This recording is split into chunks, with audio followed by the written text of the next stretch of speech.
Kelsey told me to do that when I splice the sound from the microphone with the video. Anyway, welcome to the Metal Magnolia. My name is Tara DiGiovacchino, and I don't know what I'm doing, but we're gonna do it anyway.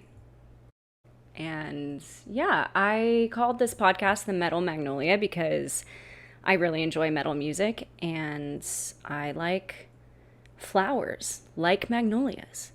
Among all the other flowers, I don't discriminate when it comes to flowers. Every single flower is beautiful in its own way. A little moment there. Okay, this is a candle. It's helping me relax. I got this candle with Amy Mills from Hobby Lobby in December 2021, and she's still here. She's still kicking, you know? It's called Green Wreath. It's July 2023, but, you know, it works. This is my friend Abby. She's one of my best friends. She lives in Virginia. She is not on social media. She's better than all of us. I don't know if you can see this, but I'm going to bring it into the shot anyway for a second. This is me as a baby. I had a full head of brown hair, very black hair. I did not look like my mother at all. I kind of looked like a little Eskimo child. I look like my mom now that I'm dyeing my hair and being all fake. I like the blonde. I think she's here to stay, even though my hair is dying, literally. Like, my hairstylist was like, your hair is dying. So that's unfortunate, but I like being blonde, you know, just the things women gotta do, am I right? Okay, this first episode.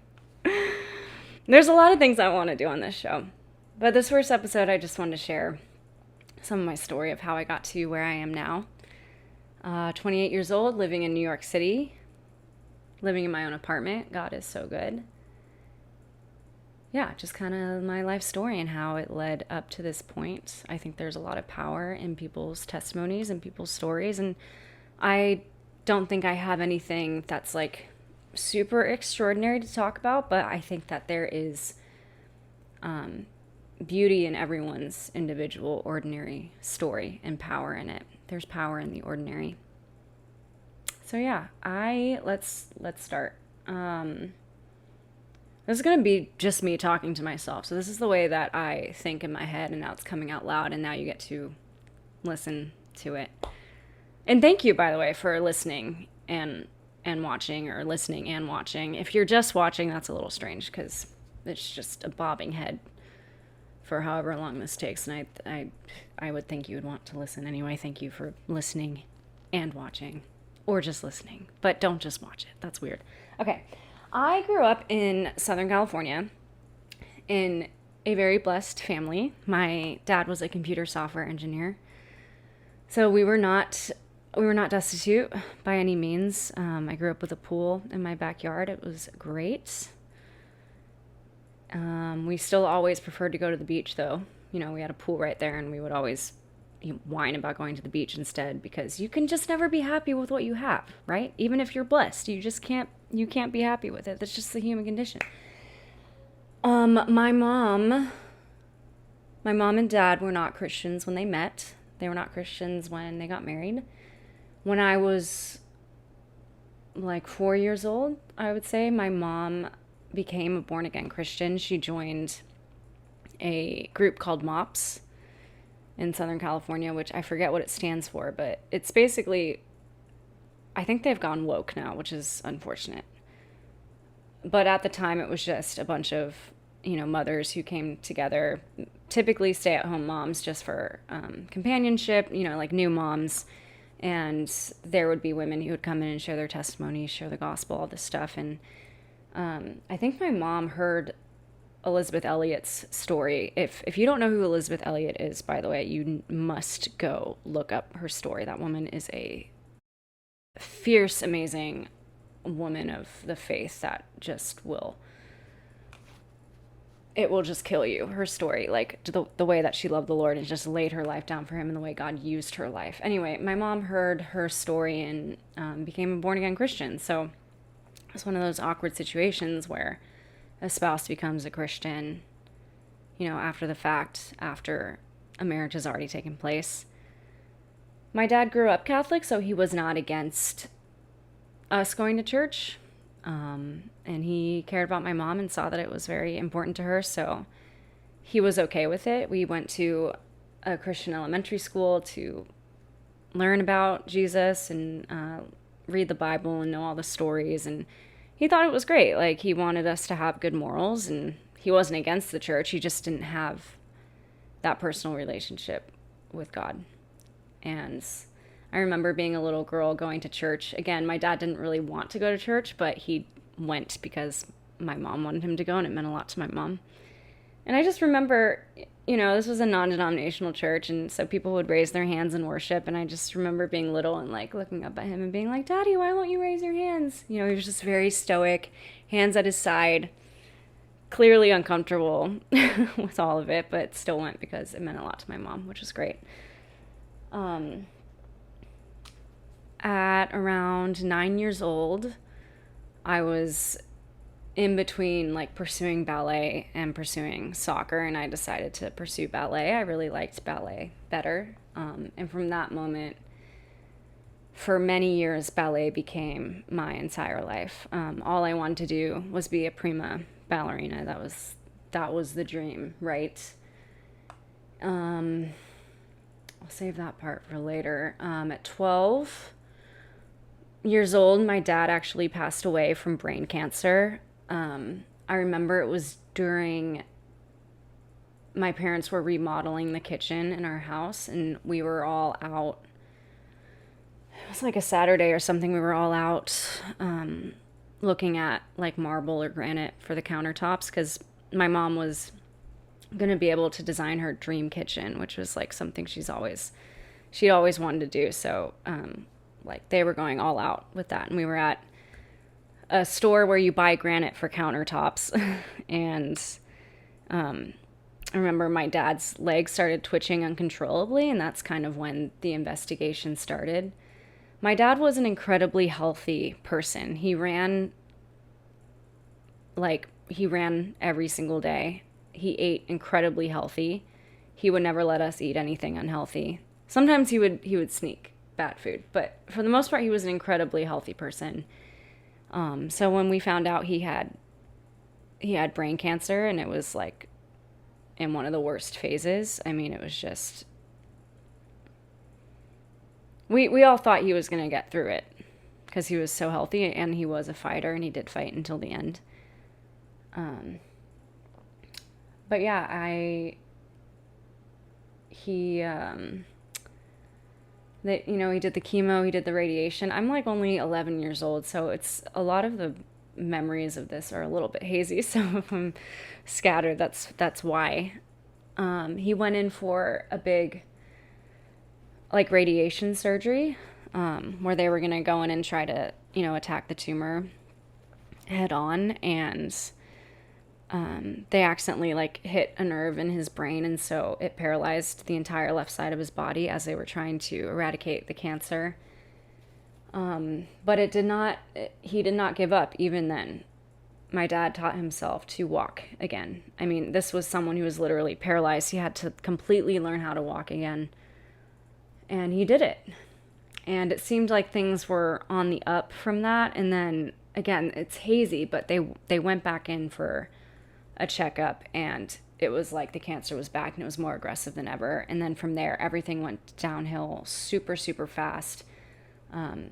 He ended up being in hospice care in our house, the house that I grew up in. And there's this one morning where my brother woke up my mom. My brother is 10 months younger than me, which is funny. My mom it was not easy for her to get pregnant with me, and then she got pregnant with me and had me, and the doctors were like, you're fine, like, y'all are fine, you had a difficult time getting pregnant the first time, like, just have fun, whatever. And literally, she gets pregnant immediately after giving birth to me, so it was like she was pregnant for 2 years. So Matthew was a fun surprise, a fun little 10-month surprise. We're actually the same age every year for a month. But yeah, I'm the older one. I'm 10 months older. So yeah, my brother went downstairs and my dad was like panting, heavy breathing, and we all just kind of knew like this was going to be the last day. And yeah, we were all there when my dad passed away, and I was 12 years old, and I didn't cry at all. I did not shed one tear. I loved Jesus a lot. I gave my heart to Jesus when I was 9. I've been convinced that he's Lord since that age. And even at 12 years old, there was definitely a little part of me that had a bit of a, I don't know if religious spirit is the right way to say it, because I genuinely loved Jesus. It wasn't like anyone was forcing me to go to church or forcing me to sing to the Lord, like forcing me to read my Bible. I genuinely loved God, and I loved to sing and worship him and go to church and all the things. I loved the Lord and I believed in him as a little girl. But there was something in me that when my dad passed away, I felt like if I expressed my grief, it was like I was admitting to the world God was not enough for me, which is weird to think of as a 12-year-old. Like, I can't be sad about my dad, because if I'm sad about my dad, then it will ruin my witness that God is in control, that I am totally satisfied in the Lord, that he's enough. How was I thinking this at 12 years old? I don't know. So part of it, again, religious spirit feels harsh, but I mean, I guess it was kind of a religious spirit to feel like as a 12-year-old, I couldn't express being sad about my dad dying. But yeah, I really did love God. So I never, ever doubted, even with how hard that was, obviously, I never doubted his existence. I never doubted he loved me. I never doubted he had a plan for me. So yeah, my dad left us incredibly well off. I mean, he worked so hard for us in the last years that he was alive. My mom did not have to work for 8 years after he passed. And we had a house in Southern California, and I was doing ballet, which you break in point shoes and they're done after a week and they cost $80 a pair. I'm just trying to express to you how much my dad worked for us to be okay after he was gone, and I'm super thankful for it. And I believe he's with the Lord. I believe he's with the Lord. It was hard to talk to him when he was alive about Jesus, because he was very stoic and private about his faith and stuff like that. But I believe he gave his life to the Lord at the end. Our pastor at the time was there praying with him as he was on his deathbed. I just really believe when people are at the end of their lives and they're at the end of themselves, there's nothing but Jesus left, and I think he had the time to actually think about that. My dad was smart. I don't think he could have not given his life to God in those final moments. Again, it's hard to say. He couldn't talk at the end, but I believe he's with the Lord. So that's good. So yeah, back to ballet. So that was a traumatic experience in my life. My dad died when I was very little. Back to ballet, though. So I threw myself into dance, was one of the things that I did. I absolutely loved dance. It was my whole life. That's all I wanted to be, was a dancer. A ballet dancer, specifically. And I got to high school, and I've always, even though I am a creative person, I've always been a realistic person. I got to high school, and there were certain things about my body that were perfect for ballet. Like, only dancers are going to know what this means, but like, I do have perfect turnout, which means, I'm just not going to explain it. If you're a dancer, you know what that means, but like, you're born with turnout or you're not. It's kind of cutthroat. It is what it is. You can work on it, but like, ultimately, to have 180-degree turnout, you got to be born with it. I was born with that turnout. And I have very high arches too. You don't want to be flat-footed as a dancer, right?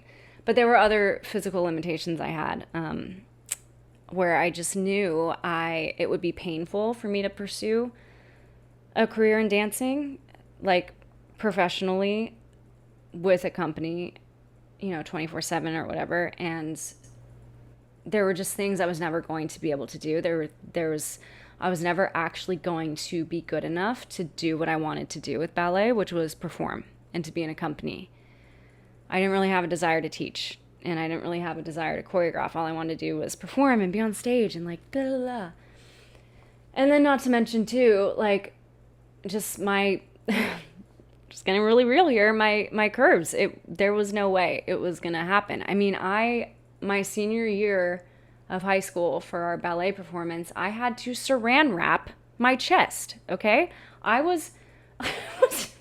God, I was using like chest compressors basically before they were a trendy thing for non-binary people to use. Okay, and I had to use it because it's distracting for stuff to be moving around when you're doing ballet. If you look at any professional ballet dancer, they're pretty, they don't have a lot of stuff up there. And I was like, that's just not my body type. Like, it's just never going to happen. I can't get rid of these. It is what it is. And I can't just saran wrap myself all the time. This is what you do when there's a deep desire of your heart. You just laugh about it because that's how people cope with their traumas. So that's what I'm doing. I was just binding before it was cool. Okay, guys, I was doing it for ballet. I was doing it for the art. Okay, I was doing it for the line. I was doing it so you wouldn't be distracted. So yeah, I loved ballet so much, but it was really painful. I don't think I'm expressing how painful it was for me to let that dream die. Just knowing my physical limitations and just my body type, just knowing I was never going to do with it what I wanted to do with it. And I was realistic. My mom always believed in me. She was like, you can do anything you want. I was like, no, I can't. I can't do everything I want. I can't do everything I want. I can't. I was always painfully realistic. So in high school, I realized I could sing as well. It was kind of hard to get into singing. For some reason, it was easy for me to express myself on stage through dancing, and I was not shy to do that. But singing felt more vulnerable or something, so it took me a while to actually like join a choir and sing in front of people. But once I did, I really loved it. And I was also really involved in my high school youth group at the time. Shout out to my high school youth group pastors, Eric and Leslie Williams. I mean, they have taught me the Bible so well. Like, the foundation that I have is owed to them. A lot of people online, like make fun of like youth group and stuff like that. And like for good reason, there's like a lot of pizza eating contests and all that silliness. But my youth pastors like taught us the word of God. They really did. And I'm so thankful for it, and discipled us so well.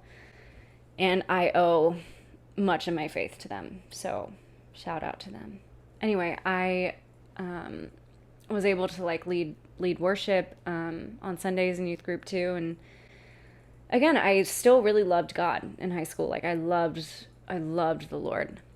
So I was thinking, as I was kind of transitioning out of dance, I was thinking I should apply to like some Christian colleges and pursue vocal performance, not vocal performance, but pursue worship, like worship music. What am I trying to say?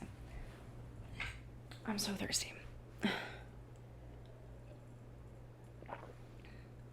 I thought maybe God was calling me to that, so I applied to a lot of Christian schools for worship, and I didn't get into any of them, and it was really, really, really, really disappointing. And so yeah, it was disappointing, but I pivoted and I decided to pursue like a music degree, a vocal performance music degree. So I got into a school for that in Illinois. It was a really good program. I was there for 1 year because I hate music theory. I hate music theory. I hate music theory. I hate music theory. It was like math. It was terrible. I'm not good at math. Okay? It was awful. And then also, like, the piano classes were so difficult. I mean, and I'm just someone who's very hard on myself. Like, in elementary school, I used to, like, be in math class and, like, cry because I couldn't get it. Okay? Now I'm in college and I'm crying in my piano class because I can't get it. Ugh, it was the worst. And then there were these sight singing classes where I had to, like, sight read into a computer. So if my pitch was off at all, like, I would get a bad grade. Like, the computer was registering your voice. You couldn't be off even a little bit. And I'm a hard worker. Like, I would study for these tests. I tried really hard. And I remember, like, this one professor I really looked up to. I did, like, a sight singing test for him. It was, like, kind of an oral test in person. And and I didn't do well. And he was like, I'm really disappointed in you. You didn't even try, blah, blah, blah. And it was, like, debilitating. I was like, dude, you don't know how hard I did try. You don't know how long I studied. You don't know how much I tried. Oh, it was the worst. I was like, how dare you? Like, dude, I actually tried so hard. And so that year was very depressing because, like, I learned to sing classically, which is a great and beautiful skill. I can sing semi-operatically. Opera is a strong word, but I do have a legit soprano voice, and that's a great thing to have. But I was miserable. Like, I did not like music theory. I did not like piano. I like all that stuff. So I pivoted again, and I auditioned for a bunch of, like, musical theater programs after 1 year. Because this is what I was thinking in my head. I was like, I have the dance down. I have the singing down. All I have to do is add the acting, which is the easiest part. And, like, I'll just be a musical theater star. I'll get into anywhere I apply. So, like, acting turned out to be the hardest thing, first of all. You know, when you're dancing, you're kind of like, this is my opinion. I'm sure it's not everyone's opinion.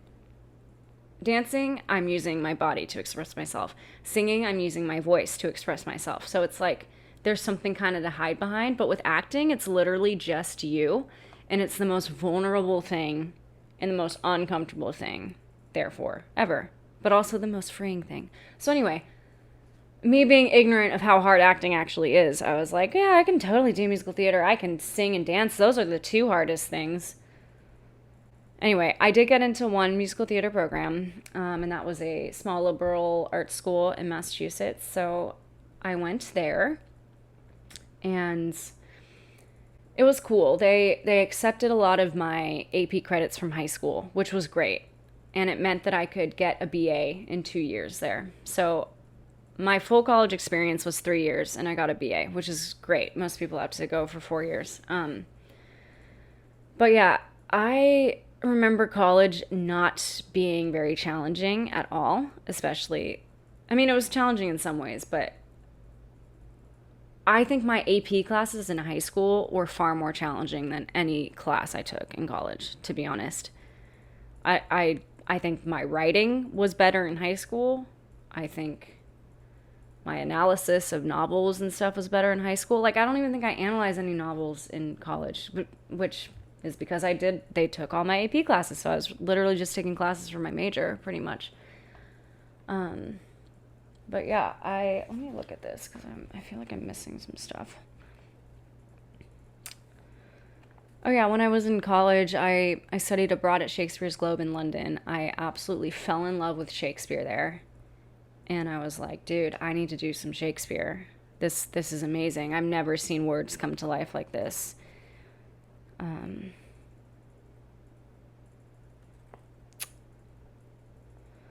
So yeah, okay, so let's rewind. My whole life I wanted to be a ballet dancer. In high school, I realized I was never going to be good enough to do that. So I started pivoting to singing. I applied to schools to pursue like worship performance because I love God and I wanted to worship lead. Didn't get into any of them. So I pivoted again and I tried to do like a music degree in vocal performance, and I absolutely hated it because I hate music theory and I hate all that stuff. It was terrible. And then after that, I decided to pursue musical theater. So that is what I ended up doing. I got a BA in musical theater. That's what ended up happening. Okay, so at this point, my mom had sold the house we grew up in California, and she'd moved to Virginia to be closer to her side of the family. So I graduated college and I went home to Virginia. Home was not California anymore. And I worked at a restaurant and saved money for about a year. I got into a musical called, oh my gosh, what's it called? Saturday Night Fever. I got into Saturday Night Fever, and it was my first paid gig, which was cool. And it was a theater in Fredericksburg. And I met two people in that cast who I eventually moved to New York City with. So after a year of being in Virginia, working at that theater for the first time, saving some money, I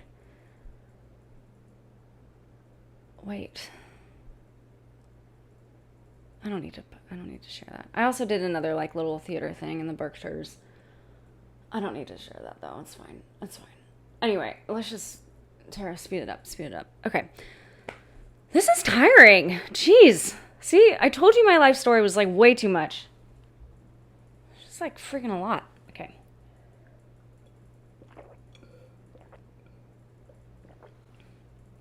I'm exhausting myself. I hope you guys are entertained because I'm just tired. Okay. So I moved to New York City with those two people I met in that cast. We moved to Washington Heights. I was off of 191st Street. So that's like way up there. That was in 2017. I, at the time, was a server at a restaurant in the East Village on whatever, it doesn't matter the streets. I was a server at a restaurant in the East Village, and that was my favorite part of Manhattan. I loved the East Village, and I remember on like slow days, like sitting outside on the steps of that restaurant and being like, oh, I'm never going to be able to afford to live in this part of Manhattan. I'm never going to be able to afford to have my own apartment. You know, there's just no way. And my living situation was not amazing, to be honest.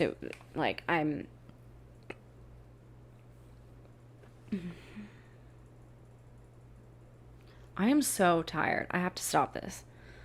We're going to come back. Wow, I have so much more respect for podcasters now. I am literally exhausted, and I'm not even too much to say. Okay. Jeez. Okay. So, I moved to New York City to pursue musical theater, is what I did. I was working at a restaurant, so I was doing the serving, auditioning all the time thing. Now, working at a restaurant was not a good environment for me. It was not good. I was not my best self when I was there. And I was going to church at the time. It's not like I forgot about God or anything like that. I was at Hillsong, New York City, and I know we all have things to say about Hillsong, but I did meet really good friends there, and I am thankful for my time there. And I the minute I walked in, when I first moved to New York City, I was like, I'm going to find a church.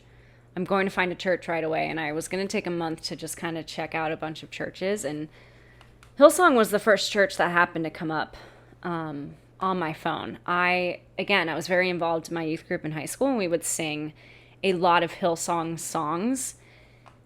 So I thought Hillsong was a band. I did not know it was this whole thing with campuses and like a church in Australia and all the stuff.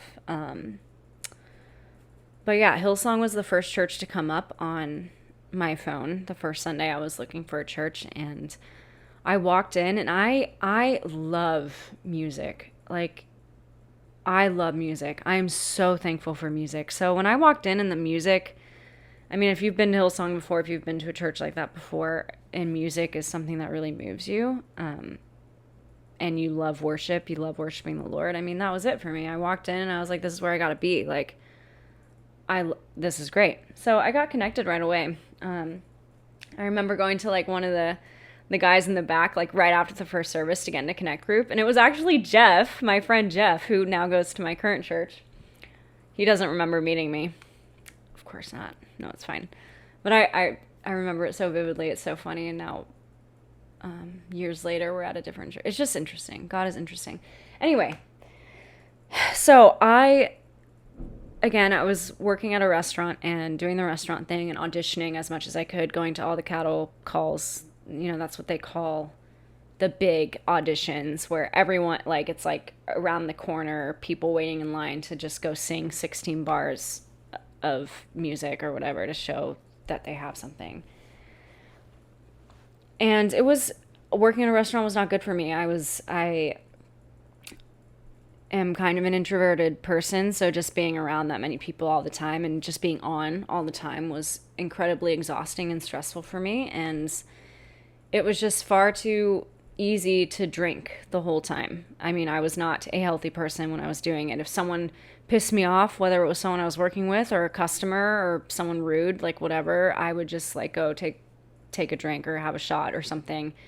And it was just not a good environment. I was not a very nice person because I was very angry much of the time. And I remember being so entitled when it came to people tipping me. I don't know why I went into a British accent just then.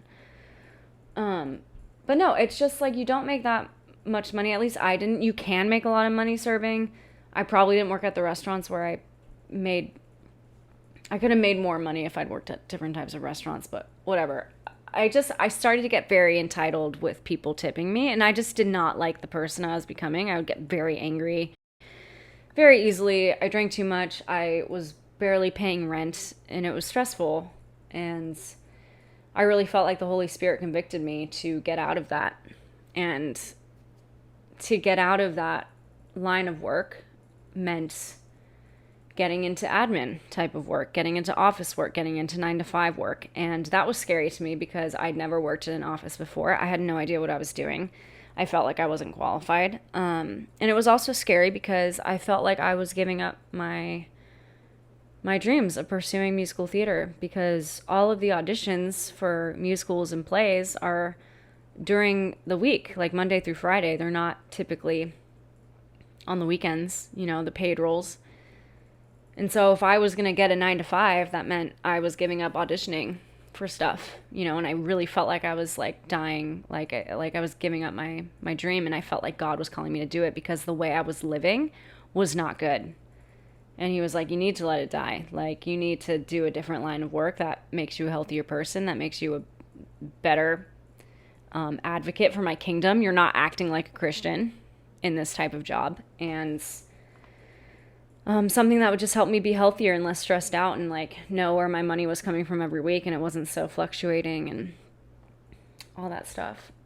So yeah, my friends got me in touch with a bunch of her recruiters, and the first job I got was actually such a blessing. It was a temporary position because I was filling in for someone on maternity leave, and I learned a lot about how an office runs and an office works, and I made a lot of money right off the bat, and I really think it was the hand of God and God's blessing. And so I ended up really enjoying it. I ended up really liking the routine of 9-to-5. I liked that I finally had money. And not just like enough to get by, but like excess and enough to save, and, you know, enough to like, I could order guac, you know, and not think about it. It was really nice. And so, eventually I ended up getting a full-time position at, the company that I'm with now, which is a bit of a story, but, at that time, I was working on a floor with a lot of traders. And a lot of these guys were people who had been around during 9/11, which was very, it was interesting. I can't imagine what it would feel like to be someone who did survive that. And you could definitely tell there was unresolved things with some of the men there who did survive. I won't get too much into it, but like, just to give you a picture of what it's like working with traders, my very first day there, this one guy walks in, introduces himself to me, and he's like, "What's your drink? What's your drink?" And I'm like, "Oh, I mean, I like vodka. Vodka's good." He's like, "Okay, got it. I got it." And then he like comes back during lunch and he like bought me this whole liter of Grey Goose vodka on my first day, and he was like, "Put it under your desk. Put it under your desk. Just always have it there." So that's an example of the trading floor that I was a part of, just like one situation. Those are the types of guys I worked with, and then this job brought in a whole new thing of like, God, does this honor you? Is this okay? Gray area, I don't know. But I would go out with them a lot, and they would buy me everything, and they would buy me all my drinks and all the things, and I'm sure some of the stuff was inappropriate, but nothing ever happened. And I do remember the Holy Spirit being like, "You probably shouldn't be in this environment," and I did ignore it much of the time, because it was nice to just go out and have fun and have people pay for you. And it was the first time in a long time, like, I don't want to say the first time in my life where I felt like I had excess when it came to money, because obviously I grew up very well off, as I said in the beginning, but it was the first time where I was like independent and on my own, and I was not wanting for anything, and it was just like a really fun time in my life. And honestly, like, the urgency I had to audition kind of fell away, because I was just like having such a fun time and I was enjoying it, and it was just nice to enjoy my life and like get paid for it. And I was good at admin work. I am good at admin work. I'm very good at my job, So at this time, I started getting into more like film acting, and I started using the money from my paycheck to pay for like film audition classes. So I was just starting to like get really confident on camera with these classes and start submitting for things. And I was honestly starting to transition out of like musical theater and stuff and go more toward film, because it's more lucrative and there's like a lot of jobs available for that. And you make way more money than you do with theater and stuff. And I enjoy TV. Like, I'm more likely to sit and watch a TV show than like go see a play. Not that I won't go see plays. Like, I love to go see my friends in plays, all that stuff. That's not what I'm saying. But yeah, so I started to like look more into like commercials and acting and stuff, and I was just starting to like get into that. And then the COVID thing happened, right? So, COVID happened. Everything shut down, and I remember like thriving during that time. I freaking enjoyed myself. I'm introverted by nature. I kind of just like to be stress-free and chill out most of the time. So it was almost a relief to not have any obligations. It was almost a relief to not be submitting auditions every day and like trying to stay on top of things and going to acting class and all this stuff. It was so nice that the world shut down and I had an excuse to just be and not try to do anything and not like try to force myself to like pursue my dream or whatever it was, because I was getting like so tired and I was putting so much pressure on myself. And it was so nice when the world shut down and it was just like, whew, I can do whatever I want. I can just like literally do whatever I want. I can just go on walks. I can just like spend time with the Lord. I can just sing in my room and not have to like submit it. I can just have fun. And so I went home to Virginia to be with my mom because Virginia was more open than New York. And when I was there, I got a call and I was let go from my job. They just didn't, it made sense. I was bummed, but I wasn't like mad or angry at anyone. And I just, I was like, thank you so much. I understand. Please keep my resume. Like, please, please pass it along if anything opens up, whatever. And this was also at the time when, okay, again, because of my high school youth group and being discipled so well, like I know the Bible very well, and I always have leaned more conservative in general, especially when it comes to pro-life stuff. I mean, that was always obvious to me. Like, no, we should not kill babies. I will always be pro-life. But being at Hillsong and not really being discipled there, I led connect groups. Like, I was the one typically like doing Bible studies and stuff. And most of the messages at Hillsong were pretty surface level. They weren't that deep. There were a few times when the teaching pastor would get up there and it would like fire me up because it was finally something of substance that was like deep in the Word of God. But like, it was so rare that he would get up there and teach in that way. So when everything with George Floyd happened and everything exploded in 2020, I was very led astray by the whole narrative. My pastor at the time was super, social justice, BLM, all the things. And I fell for it. I severely fell prey to the whole thing. I was always anti-lockdown. I will say that for myself. I was always like, this is dumb. We shouldn't wear masks. I was always at least there. But with the social justice stuff, I was led astray. And I share that because people who know me now are like, oh my gosh, like, you're so conservative, you're so outspoken, all these things. And I am now, but I was just as lost as a lot of people still are. And so I want people to know that, because it's easy to be led astray by like winds of doctrine, and it definitely humbled me a lot when I came out of it and remembered what the truth was. And it still keeps me very humble. So if I ever come across as like a know-it-all or like kind of harsh or whatever, like, please remember that there was a time when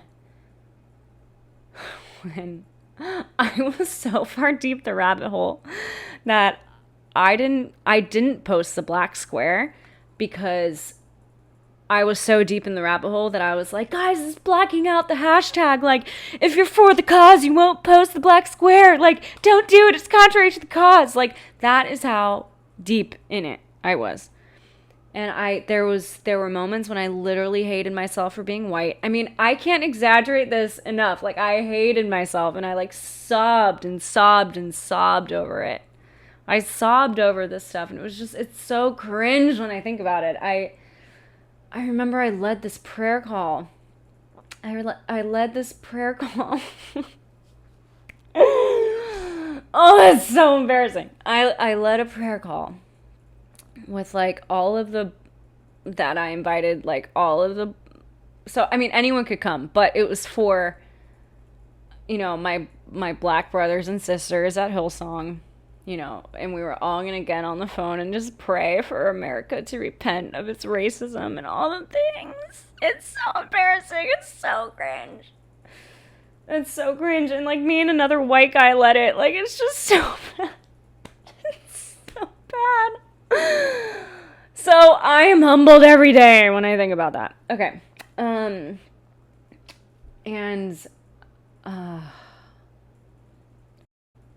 What led me to start coming out of it was there were a few Christian voices I followed on social media that were kind of speaking against the narrative. They were kind of planting seeds of doubt in my mind about it all. And so I started following them, and I was like, wow, this sounds right, but I'm afraid to say it. Maybe I was wrong. This sounds right. And then my friend my friend Farah sent me a Vodi Bakum, and if you don't know who Vodi Bakum is, you gotta look him up. But she sent me a Vodi Bakum video, and he was just spot on with everything against the whole critical race theory, against BLM, against all of it. And I was like, Farah, this is what you think? I can be honest because this is what I think too. And then from there, it was like a switch flipped, and I was like out of the spell a little bit more. Still probably far too empathetic with the stuff, but like something flipped from there. And I mean, so I got a new job and I moved back to the city, and God is so good. God is so good. I ended up being able to get my own apartment. And I didn't know this at the time, but that apartment that I got when I came back to the city after going home because of COVID and getting a new job, the apartment that I got, and I got this apartment from Virginia. Like, I could not go back and forth from New York to Virginia, so I literally, like, bought this apartment on the phone and signed a lease on the phone. Like, it was this whole thing. COVID was crazy. And all I knew was that the apartment I got was in the East Village, which was good because my new job with the same company I talked about before, just in a different sector, was in Fidei. So I wanted to be, like, downtown. So all I knew was that it was in the East Village. So when my mom and I got to New York City and got to that apartment, I realized my apartment was on the street where I started in New York. My apartment was on the street where I had my first job in New York City. And I was sitting there as a server being like, I'll never be able to live in East Village, and let alone by myself. There I was on the street where I started in the East Village by myself. God is so detailed. He's so good. He's so good. Okay, I moved. I got a new job with the same company, different sector. Moved back to New York City, moved to the East Village. First apartment by myself. It was amazing. It was on the street where I started. God is so good. And then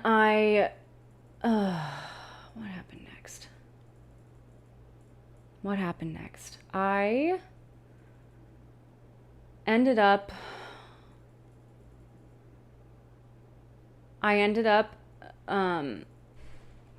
going to the church that I go to now because I found out online. Again, all of the churches were locked down at this point, including Hillsong. And I saw this church online, and they were like, we're opening our doors. We're going to worship in person. And so my friend Farah was like, we should go to this church. We should just go worship with God's people in person. Her and I had no intention to leave Hillsong. We had no intention at all. Like, I was leading a connect group at the time that she was in, and we were still meeting each other online and sometimes in person once I was back in the city. And we just wanted to go worship, with God's people in person for a Sunday. So we went there, and it was like we were wrecked. Like, the Holy Spirit was there. Our pastor was so bold and forthright with everything about the lockdowns, everything about BLM. And at this point, like, I'd had my awakening. So it was like, I was like, yes, yes, yes, bring the heat, bring the truth. Like, this is what I need. Like, I needed someone to tell me the truth. And this is what it was. Like, Hillsong was still locked down. They were still doing the BLM thing. Like, so to find a church that was not only open, but saying the truth and just being led by a pastor who did not care at all what people were going to think. And I also loved that we were kind of doing it not legally. I thought it was so badass, so biblical in the best way. I was like, dude, this is my church. I turned to Farah. I was like, I am switching my tithes over. And she did shortly after too. And because we just knew that God was there. So, we ended up at the church that I'm at now. And let me go through my notes because there's a lot.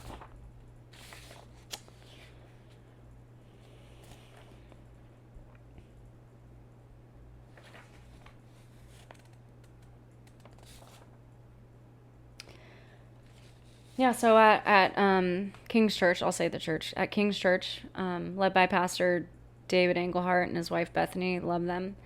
I started really getting into politics because I was so led astray by stuff, and I clearly didn't even know my own country's history that well. And, that kind of sent me on this whole thing where I started getting really vocal about politics online, and I lost a lot of friends. I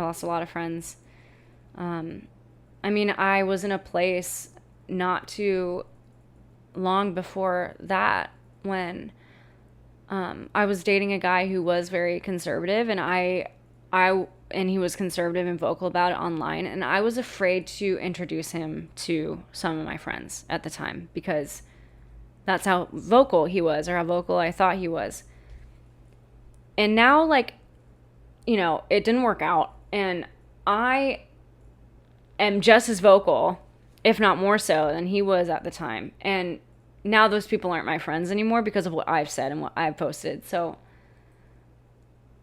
yeah, they were not meant to be in my life. It's kind of crazy. The people I was so worried about him meeting, they canceled me. They didn't cancel me over him. They canceled me for what I was posting. And again, it just, I am, I'm kind of a fiery personality. I am introverted, but I will express what I believe, and I will say what I think. In high school, it was always talking about Jesus with people. It was always bringing up the Christ-like character in my literature classes to the chagrin of all the atheists around me. And the teacher could never, say I was wrong, because all of Western literature is inspired by the Bible. It's inspired by the gospel. It's inspired by Jesus. Even Pride and Prejudice. I won't get into that right now. But, Jesus isn't everything when it comes to Western literature, so no one could refute me. And so, my political journey of the past 2 years, it's the same spirit. I just do not care. If something is true, I will say it. I don't care what people think. And I've lost a lot of friends because of it, and it makes me sad. It does make me sad. And for some of them, I hope there can be reconciliation. For some of them, I know that they had to get out of my life for me to go where God has me going. So it's all good. But I've changed a lot in the past couple years, and being at King's Church, a church that's just grounded in the Bible and in truth, and led by people who do not cater to the world and cater to the world's narrative, really set a fire in me, and I got really interested in politics. And so, I have a whole Instagram page devoted to it, and I will in the future go on some political rants on this podcast, but as you can see, I'm kind of scatterbrained, and I have passions in all sorts of different areas, and it's not always going to be politics. I think that would drive me insane to just talk about politics all the time, to be up to date on everything all the time. That would be exhausting. I'm exhausted now, and I'm not even talking about politics. I'm just talking about myself. Okay. No wonder people who are obsessed with themselves are just tired all the time. It's exhausting.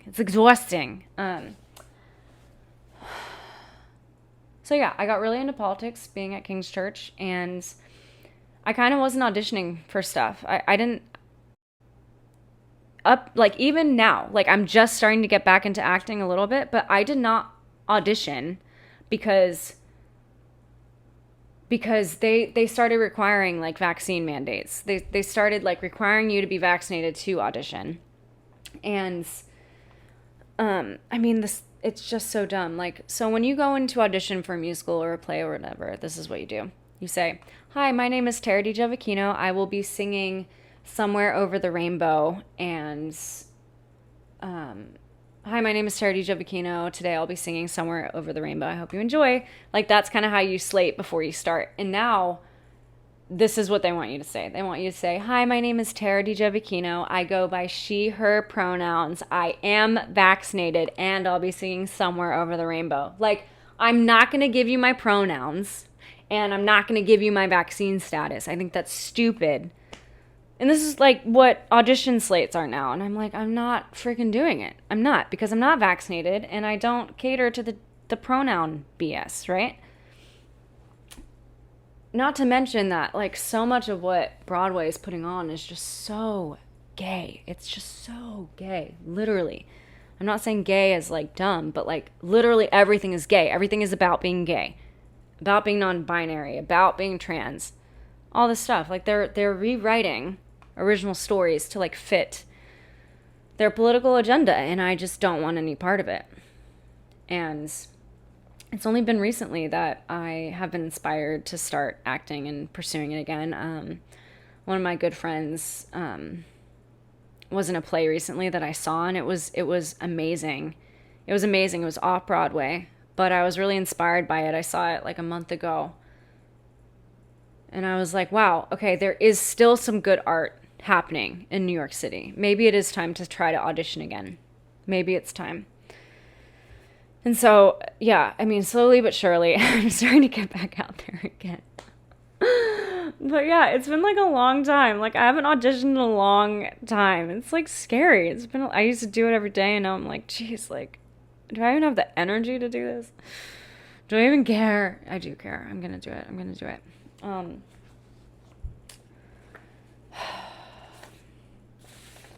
What else can I say? Yeah,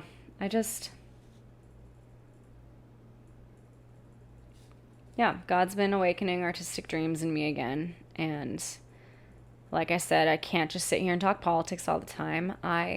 On this show, I want to interview people. I want to hear their testimonies. I want to hear their creative journeys. I want to ask the married couples I know about how God brought them together and their individual love stories. I want to share music and all of my thrifting finds. Yeah, that's another thing. I absolutely love music. I think I said that before. All I want to do is sit at a bar and listen to music and see live music. I visited Nashville recently, and I was like, dude, I think I got to move here, because all I want to do is this. It's just watch people play amazing music and have a drink. Like, it's great. It's great. So, okay, that's a little bit of me. I'm really tired. That took a lot more energy than I thought it would. I'm sure there's far more for me to say. I'm sure I missed a lot. But yeah, that's kind of the journey of where I've been on my life. There's stuff I left out, but that's basically where we're at. Right now, I am a 28-year-old woman living in Lower East Side, close to East Village, Manhattan, in my own one-bedroom apartment by the grace of God, working for an amazing boss at a financial company in the tech sector as his executive assistant. Very blessed with the money I make, very thankful for it. I am starting to get into acting again. I do ballet for fun. I love to thrift store shop. New York City has some of the best thrifting ever, and I'm going to show you some of my thrifting finds. I absolutely love music. I go to metal shows all the time. I also wear very girly dresses, so, I like to bring in the shock factor, People wouldn't think I like metal. Metal's amazing. Have you ever been to a metal show? The best thing is to watch guys just, kind of punch each other. It's hilarious. I think that's another rant I could go on. I think every man at some point needs to go to a metal show with his friends and just beat each other up for a little bit, and then hug each other after. I think every man needs that sometimes. And I love to sing, and I love to dance, and yeah, there's many things. There's many, many, many, many, many things. Love theology, love the Lord, love Jesus with all of my heart. Love to worship, love to sing. I think I said that. But that's just a little bit. That's just a little bit. I wanted to share one song. I think I'm going to end every episode with 30 seconds of a song that I think is sick.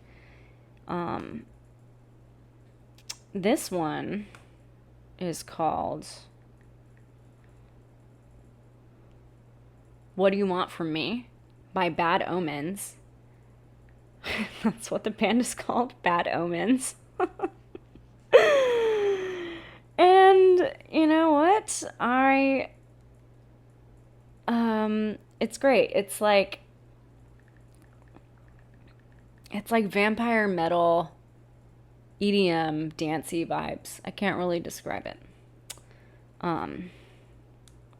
other than that. Sorry, this is taking forever. I should have had this loaded.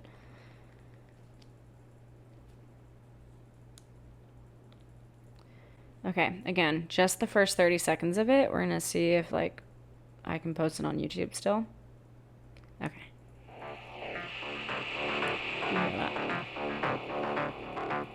Yes, I'm using an iPad like a dork because my phone is recording.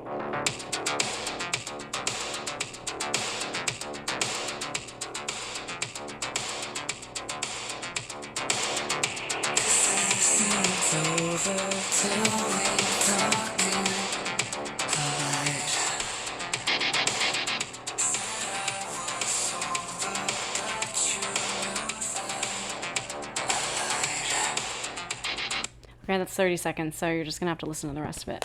Okay. That's it. That's it. I am tired. We're gonna see how that all went, and Godspeed, y'all. Go read your Bible.